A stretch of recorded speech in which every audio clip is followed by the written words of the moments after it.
Welcome to ClickFunnels Radio, the podcast that brings you the latest strategies, insights, and success stories from online marketers just like you who utilize funnels to grow their business.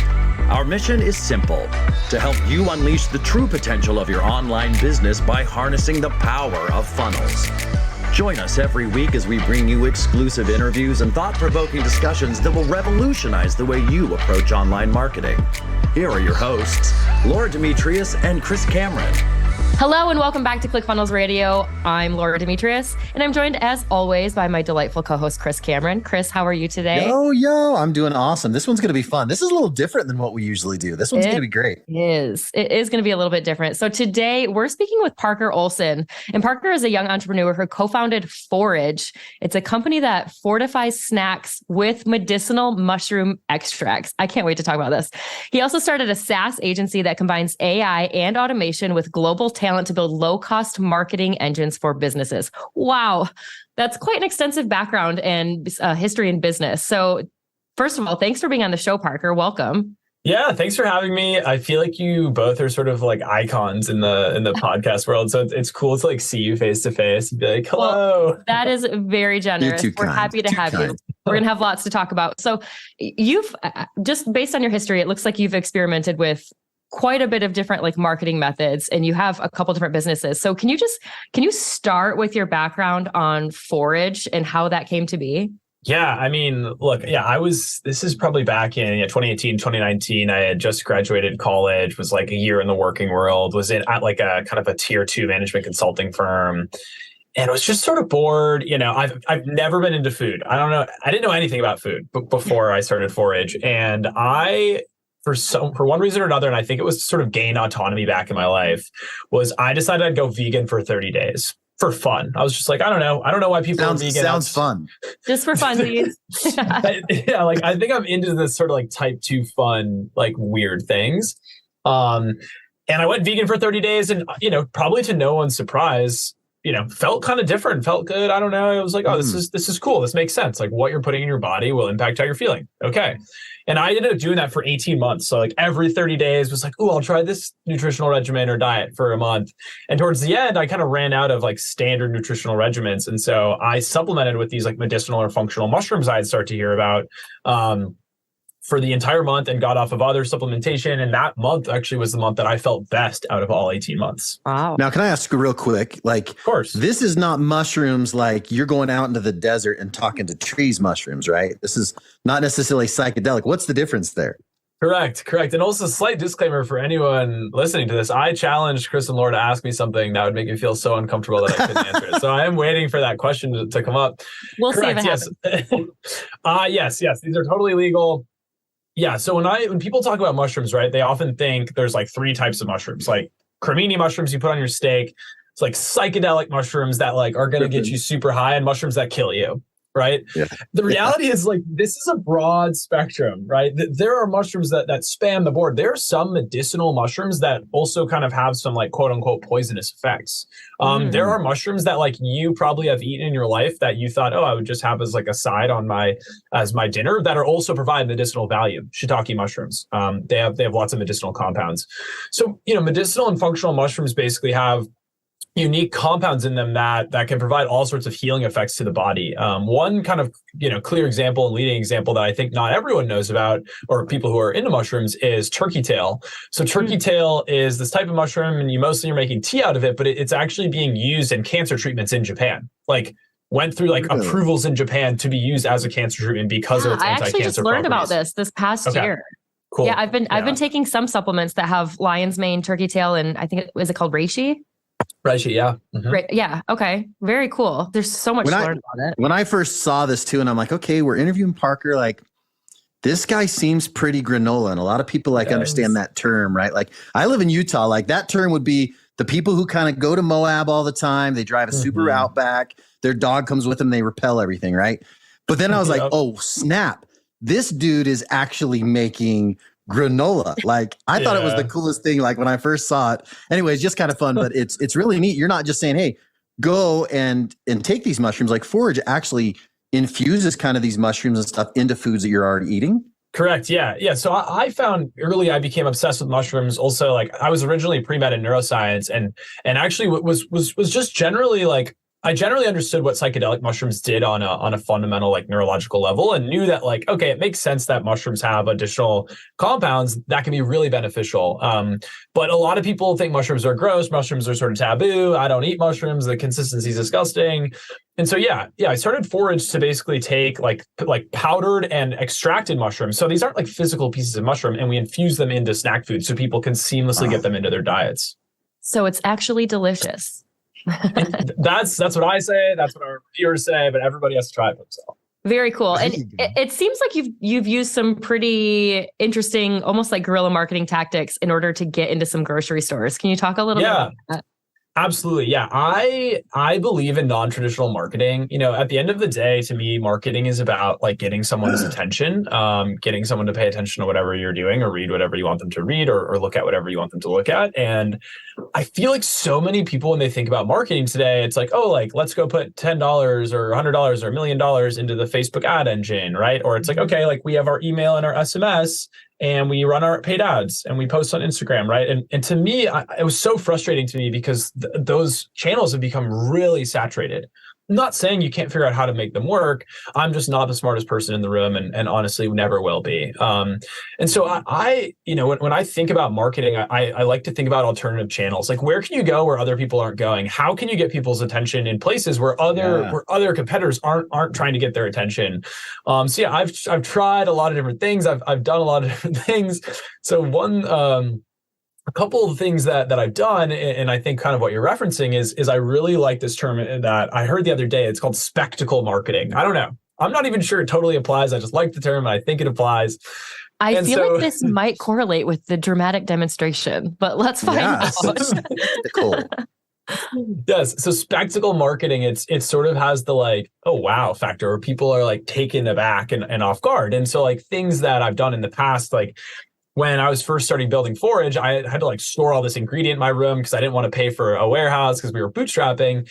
And so I decided I'd move outside in a tent. And then people like thought that was the wildest thing ever. And I was like, I should be telling this story. And so we started recording all this content and I was posting on LinkedIn about it and on Instagram and on TikTok. And we had some things go super viral. And then when we put paid ads behind this content of me being like, hey, like, I live in a tent and I make this really interesting granola. Like people were like, what is going on here? And so those were like our best performing ads of all time. And this was before the iOS update. And like our ROAS was like 10 to 12 ROAS. Amazing. And Chris, does this not sound a little bit familiar? Oh, totally. And I love that this fits right in with the linchpin. Oh, it is. It's 100%. And I think people ignore this. And I think maybe you did it by accident too. Is like, there's so much power in documenting the journey because when you're going after your dream customer, you just be unapologetically you, Parker, right? Yes. And then guess what? The people who want what you're selling are those that are going to be attracted to you and you may repel the others. Like if somebody finds it interesting that you're living in a tent, hey, chances are they may just buy your products. Yeah. A lot of people were like, I'm just buying it because it's literally ridiculous how far you're going. And like, you must believe so much in this that like, it has to be legitimate. And yeah, I do a lot of things where it's just like, you got to be all in, you got to be fully shameless and like, don't care what other people think. So another kind of thing that I started to do as well, this more went viral on LinkedIn. And this was interesting because I started to garner the attention of a lot of grocery store buyers this way, rather than direct to consumer, but more like B2B marketing is when I would go on airplane rides, sometimes I just get like a little antsy, I get over caffeinated and I'm just like, I need to like do something. And I always carry a whiteboard on me. I am like the firmest believer in whiteboarding. Like I think everybody should own a personal whiteboard and always have it on them at all times, literally always. I don't have it in this room, I do have it with me. Not a pad and paper. Correct. Like an actual whiteboard and some dry erase markers. Yes. 1,000%. You can be testing, CTAs or whatever. You can be testing hooks like all the time and touch on that in a second. And so on airplanes, this one day I'm like, I had some product on me and I was like, you know what? Like, I'm gonna run a giveaway. Like people run Instagram giveaways and like, that's all good. I'm running a giveaway on the airplane. And I wrote on this whiteboard and I was like, food entrepreneur, like running giveaway, like no purchase necessary or something. And I walk to the front of the airplane and I'm like sweating bullets. I'm terrified. Like I'm absolutely terrified. And I turn around and I just like hold the sign up and I'm kind of like, no way. Oh yeah. You're marketing to rows 1 through 43. Yes. This is nuts. And so I walked down, and of course, and I started doing it every single airplane ride I flew on, and the same thing happens every single time. The first couple rows are like, oh my God, what is he doing? And most of the people literally like avoid eye contact. Hoodies and headphone guys is like literally trying to crawl underneath the, like in one of the overhead compartments. Literally. And so that's going on. And then somebody, typically like row 4 to 6, is just kind of like, a good person. They're kind of in a good mood. And they're like, oh, like, what are you doing? And then I explained to them, like, oh, I've got this food business. This is what I believe in. I have product. I'm just like kind of bored. I figured I'd run a giveaway. You just have to put your seat number on a tiny piece of paper and I'll put it in my pocket and then I'll pull it. And I explained that. And then everybody around them, of course, is listening because they're super curious, but they're still pretending not to pay attention. And then, of course, like the one person's like, oh, okay, cool. Yeah, I'll do it. And then like 5 people around them are like, yeah, actually, I'll do it too, actually. And then it creates this like wildfire effect on the airplane, which is really, really interesting and just like interesting social dynamic in general. And so I started to do it and I started to figure out which airlines would like, because there were a couple instances where flight attendants. I was going to ask, like, did you ever like people like, dude, not cool. Like, don't be doing this. Everybody's trying to just watch their movie. Yes. A couple times. I forget. I think like United was definitely not cool with it. Dude, Spirit Airlines, always cool with it. Alaska Airlines, always cool with it. Delta Southwest? was usually pretty cool with it. I never flew Southwest while I did it. They'd probably be cool with it. Probably. And actually, like, then and typically to hear my strategy, I was like, get on the plane, I would go chat up the flight attendants, be really friendly, and then I'd go do it. And I'd kind of tell them, be like, hey, I'm going to do this really fun thing. I'm a young, little, shameless, cute little entrepreneur. This will be fun. Just play into that card. And then they would let me get on the intercom. What? And I'd be like, hey, like good afternoon. Like, it's Parker. I just ran the product giveaway on the plane. Like, if you want to get in, you have to bring your seat number back here right now. We're going to do the drawing in 3 minutes. And I have some videos of it. It's so funny. This is incredible. How did it work? How did you run it? So I just literally would rip up a piece of paper and carry around some pens, and people would write on pieces of paper, and I'd put it in my pocket, and then I would empty them into a cup, and I'd have the flight attendant pick one from the cup. And that was it. Oh my gosh. I love it. And so, oh my God, I had like, I would post about it on LinkedIn, and then organically I've had 3 or 4 people who were on the airplane see the post and be like, oh my God, I was on the plane. Like, really? That was insane. No way. Yeah. And I've run into one guy in the wild who was like, dude, I was on that plane last year when you ran the giveaway. You're like the mushroom guy. And I'm like, yeah, that's me. The mushroom plane giveaway guy. Yeah, that was a hilarious time in my life. So you were building your own personal brand and your business while doing these kind of crazy spectacle marketing approaches that you were doing. Yeah. And so, that was one. And, I don't want to spend the whole time talking about it, but and then the other one I did, I lived out of a pop-up, a Japanese import pop-up camper van, 1995. So the wheels on the other side of the car.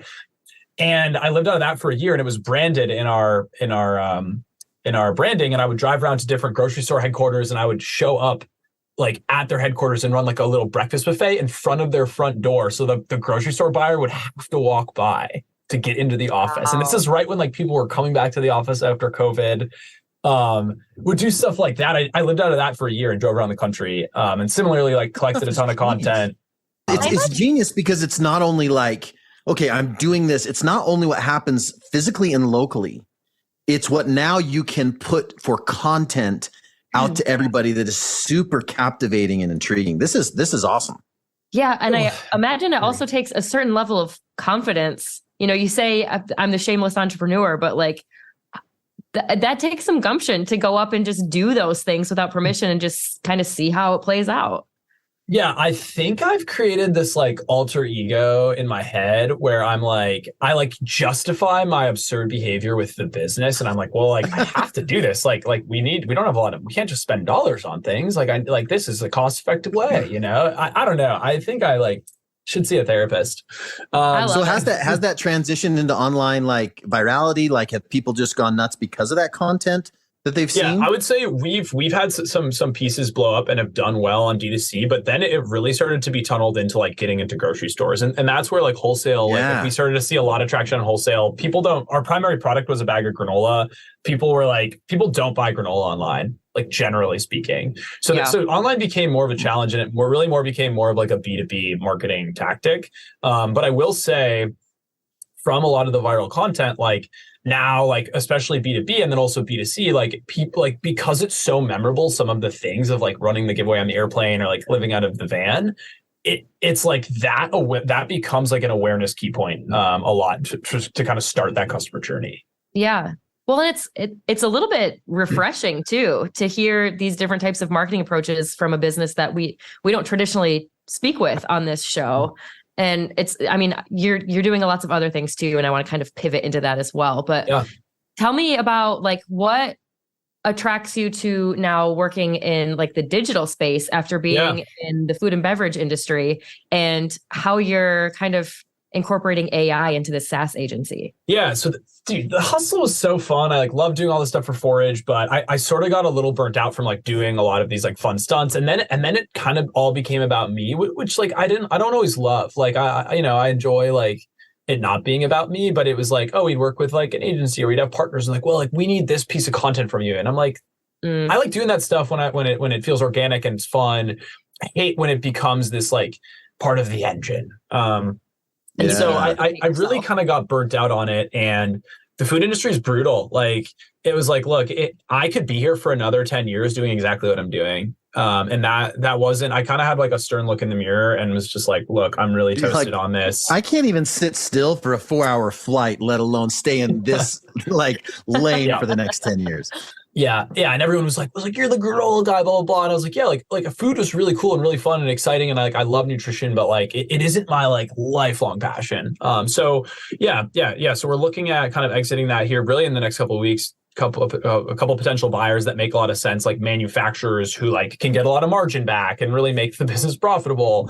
So that's exciting. But yeah, while I was sort of at Forij and transitioning out of some of these just sort of like guerrilla spectacle type marketing pieces, again, I came back to the problem of like, okay, how do you market when like I'm going to put it on my calendar where like, what's like the one thing you could do that like you could do and have it done in a month, and they'll say it and then I'll put it on my calendar and I'll be like, okay, like let's do that together. Like, I think that's really cool. Like my roommate, she like really wanted to get back into doing art, but she explained how it's really overwhelming because then she feels like she has to make something really nice and then it would take like 3 hours. And I was like, okay, like just make one piece this week. Like for me, you know, and then she made one piece on Tuesday and then she painted again on Wednesday. And it was just like, that was so cool. And you could see how much joy it brought her. And you're like, holding them accountable. Yeah. And so accountability partners are so important, but I love doing that. And, you know, I'm sure one day, like I'll find something where I'm like, okay, I could do this for the rest of my life, but I'm not sure I've quite found that. I feel like we've had a couple of those conversations very recently, and I love that. And granted, you're 27 years old, like you certainly shouldn't even have everything figured out yet. I don't quite have everything figured out yet. Most people will probably say that they're still trying to figure it out. And I think that's okay. I love that you know what you're passionate about. You know what you like. I think that's very important. And I think part of entrepreneurship is self-discovery and just continuing to go after the things that you love. I mean, it doesn't have to be the same thing for the rest of your life. Like I'm an Enneagram 7, and most people that know Enneagram 7s are like, oh yeah, they value freedom. They value the ability to do what they want when they want to be truly happy. And sometimes that means just doing different things. Yeah, it's wild. We actually just had this interview. What was it? Yesterday, the day before? With Steven Larson, and I don't know if that'll get produced before or after this one, but it's fascinating, you know, what he's done and how he continues to evolve. And I just saw a post this morning, guys, like from Gary V, and all these people are like, I'm 30 years old and I still don't know what I'm going to do. And he's like, you're a baby. And then it was going 40, 50, and guess what? His answer was the same. Like, you're a baby. Like, it's okay. You look at so many, you know, people like you you read Think and Grow Rich or anything else, and like so many people. You know, Carnegie and everybody else, like 40 plus, they finally got their like stride, right? And it's wild. So that's cool. I love that you're like, okay, we've done this. You got a potential exit that's maybe happening. I mean, which opens up a lot of doors for you to go try these things. So I'm excited to see what's next. Yeah, it'll open up some doors for sure. And yeah, I don't know. Yeah. For now, it's just like, all right, I'm loving this. This is so much fun. Like, okay, I'll commit 1,000 days. And then after 1,000 days, I'll look in the mirror and I'll be like, do I want to commit another 1,000 days or do I want to start? Maybe do I want to go be a kindergarten teacher? I don't know. We'll see. And that response really caught me off guard with your background and everything that you've done and what you've built with your businesses. I think kindergarten teacher was the last thing I was expecting you to say, but I love that. Yeah, I have this dream. I really want to run a summer camp. And actually my brother's doing that now. So, and we went to summer camp for like decades and like, man, those were formative years for me, and just like becoming a human and becoming confident in my own skin and who I was. It was so accepting. And I love kids and I love like watching like the development happen because it happens so quickly. So I feel like part of me, that like my ultimate dream has something to do with like children and development and teaching and like just like creating really cool communities. So that's we'll see. Amazing. Well, Parker, it was awesome having you on here. We had some great conversations. I would love to have some follow-up conversations again in the future, but for now, where can people go to learn more about you? Yeah, I'm really active on LinkedIn. Like if folks are curious about like how to do some of this stuff or interested in understanding it. The other thing I've learned and do a lot now is like hiring around the world. And I really like doing that because there's great talent everywhere. And we just made our first time hire for whatever we're going to be building this tech space. And we're paying him 5 times the minimum wage in the Philippines. And it was like 3 times what he's ever made. Wow. And it was like $14 an hour. And he's so good. Yeah. So good. And it feels really cool because you can like see like what this unlocks for him. Mm-hmm. And at the same time, like it's really affordable for us to as well and grow. And like it feels like such a good like team dynamic. So yeah, I'm on LinkedIn. I've got like a little mushroom emoji and my name's Parker Olson. That's the best place to just slide into my DMs, say hello if you're curious. And then whatever we're building, and maybe in the podcast space or whatever, I think that's maybe where we're kind of leaning. We're building probably at podpitch.com. We switch like what's up there often because we're just right now we have a couple of beta customers and a couple of these different products. We're testing stuff out, trying to determine what to do and what's going to work. Okay. Well, when you're ready to start using ClickFunnels 2.0, you just let us know. Yes. Awesome. Thanks so much for being a guest on the show today, Parker. It was great to chat with you and we hope to see you soon. Thanks, Laura. Thanks, guys. Thanks, Parker.